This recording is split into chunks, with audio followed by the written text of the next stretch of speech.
I don't care about fate. I don't care what was written for me. I don't care what people think I'm meant to become. I don't care about destiny, luck, blessings, or curses, because fate has never carried me. Fate has never lifted the weight when I was bleeding. Fate has never stepped in when my body was done. Only strength did, and strength was never given. It was earned. It was taken. The world loves excuses. It loves stories about destiny. It loves telling people some are chosen and some aren't. That's a lie. If fate decides everything, then effort doesn't matter. Pain doesn't matter. Responsibility disappears. But you're not here to disappear. You're here because deep down, you already know the truth. No one is coming. Nothing is guaranteed, and nothing respects you until you're strong enough to take it. Life doesn't care how unfair your start was. It doesn't care what you lacked. It doesn't care what you lost. Life asks one simple question: can you survive pressure without breaking? Most people can't. They crumble when life stops being gentle. They fold when effort stops being convenient. They blame fate when things demand more than comfort. But strength? Strength doesn't complain. Strength sharpens, strength survives, and strength is built in quiet places, in empty rooms, in sleepless nights. In mornings where your body is heavy and your mind feels hostile. That's where power is forged. Not in speeches, not in motivation, not in inspiration, in repetition, in showing up when nobody is watching. Real confidence isn't loud, it isn't arrogant, it isn't desperate to be seen. Real confidence is silent, cold, precise. It's knowing that if everything falls apart, you'll still stand. Not because you believe it, you trained for it. You don't trust fate. You trust your hands, your legs, your breath, your endurance. Because those are things you can control. Fate can betray you. People can betray you. Circumstances can collapse. Strength doesn't care how you feel. It only responds to work. Every rep is a declaration. Every mile is a rejection of weakness. Every day you don't quit is a quiet statement to the version of you that wanted comfort. Comfort is the enemy. Comfort dulls the edge, slows reflexes, turns warriors into spectators. You weren't built to be comfortable. You were built to be capable. Capable of pain, capable of pressure, capable of standing alone when support disappears, because it always does. There will be moments when nobody is helping, when nobody is impressed. Good.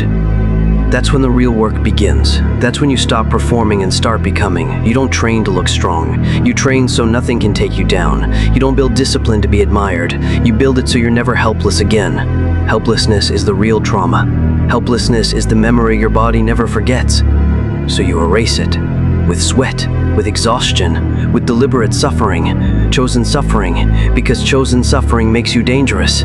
While others wait for opportunities, you prepare to take them. While others talk about potential, you build capacity.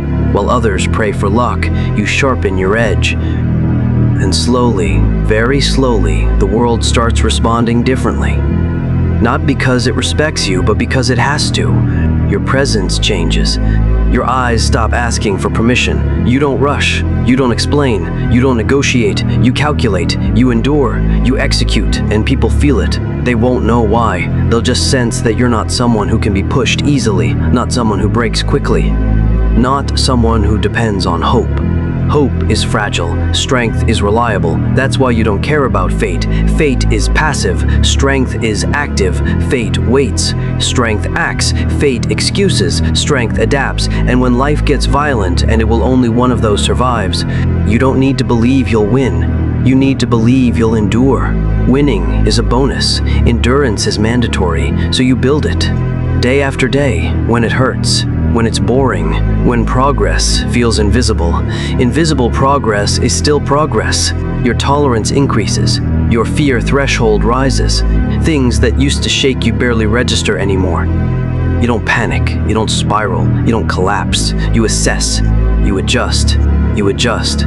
You move. That's strength. Not flashy, not emotional. Control. And control is power. Eventually, you stop asking life for fairness.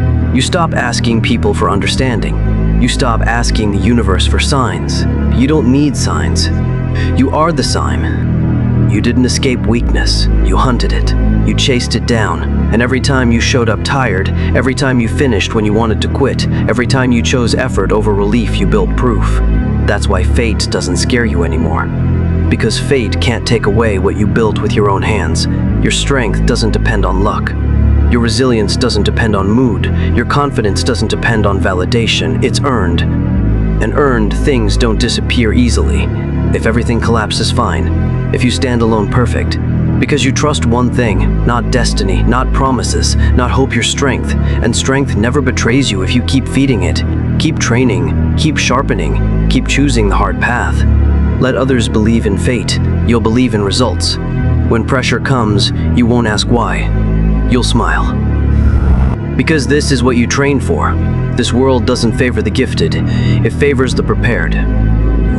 There will be moments when everything you built is tested at once. Not slowly, not fairly, all at once. Your body exhausted, your mind under attack, confidence stripped bare.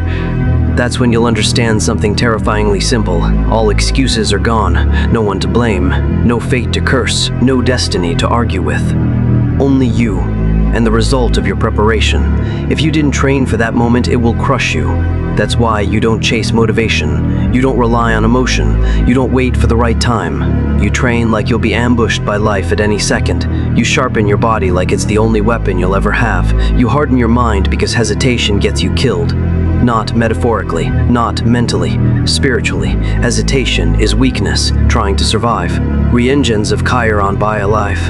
You don't overthink, you don't hesitate, you don't freeze when pressure hits. You move, even if the move isn't perfect, even if the outcome isn't guaranteed. Because movement keeps you alive. Stillness gets you buried. People with big dreams who freeze when it's time to act. People with potential who collapse when things go wrong. People who talk about destiny while avoiding effort. They don't lose because they're weak. They lose because they never learned to fight when stripped of comfort. You did. You learned it in silence. In moments where nobody was watching and nothing felt heroic.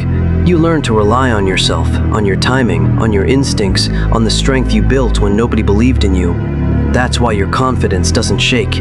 It's not built on praise, it's built on scars. Scars remind you of one thing: you survived. And survival changes how you look at fear. Fear stops being a warning. It becomes information. It tells you where to move, when to strike, when to endure. You don't run from fear. You read it. You don't panic under pressure. You focus. Because pressure doesn't make you weak. It reveals what's already there, and what's already there is someone who refuses to kneel. Someone who doesn't need approval. Someone who doesn't need reassurance. Someone who doesn't need hope. Hope is fragile. Preparation isn't. That's why you stay sharp when things are calm. That's why you stay disciplined when nobody is forcing you. That's why you stay ruthless with your habits. Because life doesn't attack when you're ready. It attacks when you're relaxed. So you never relax, not mentally, physically, or spiritually. You don't live in paranoia. You live in readiness. And readiness gives you something priceless: control.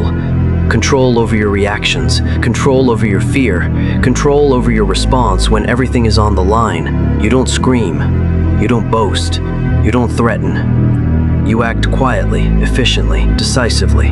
And when people notice you, it's not because you demanded attention, it's because your presence feels dangerous. Not loud danger, calm danger, the kind that doesn't waste movement, the kind that doesn't waste words, the kind that ends things quickly.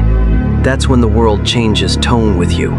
People stop challenging you casually, stop doubting you openly, stop underestimating you quietly. Not because they understand you, because they feel you, and that scares them because you represent something rare, a person who accepted reality and still chose to become powerful. No destiny, no blessings, no shortcuts, just work, pain, adaptation over and over again. And now, when pressure comes, you don't tense, you loosen up, because this is familiar territory. This is where you're strongest. Let the world believe in fate, let others wait for signs, let them hope things work out. You already know better. You don't trust fate, you trust what you built when nobody was watching.